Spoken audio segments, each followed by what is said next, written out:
Hello friends, বরাবরের মতো ঝর্ণার উপরে চলে আসছি। আপনাদেরকে দেখানোর জন্য প্রায় এই ভিডিওটা করা। আর অল্প একটু উপরে গেলেই আমরা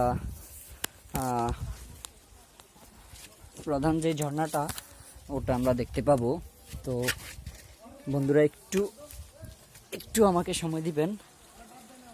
আমি আপনাদেরকে এতক্ষণ বলছিলাম যে উপরে গিয়ে দেখাবো।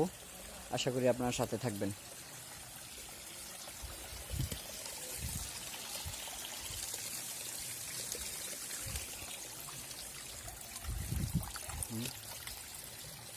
আমি প্রায় উপরে চলে আসছি। এখন তো অফ সিজন, সেজন্য এখানে হয়তো বা পানি নেই, কিন্তু যখন পানি থাকে, ঝর্ণায় চারিদিকে পাথরের উপরে পানি থাকে, তখন দেখতে খুবই সুন্দর দেখা যায়।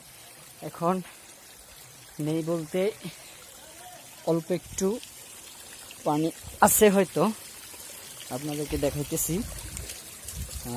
এই যে এখানে কিছু পানি আছে, আপনারা দেখতে পাচ্ছেন। খুবই ভালো লাগতেছে।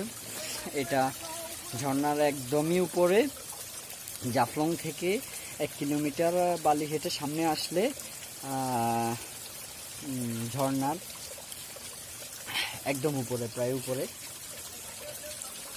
যদিও এখন ঝর্ণার শূন্যতা দেখা দিয়েছে পানির, কিন্তু তারপরেও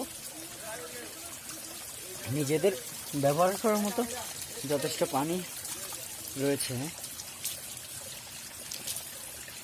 খুবই সুন্দর একটা জায়গা, সবাই এদিক সেদিক আছে।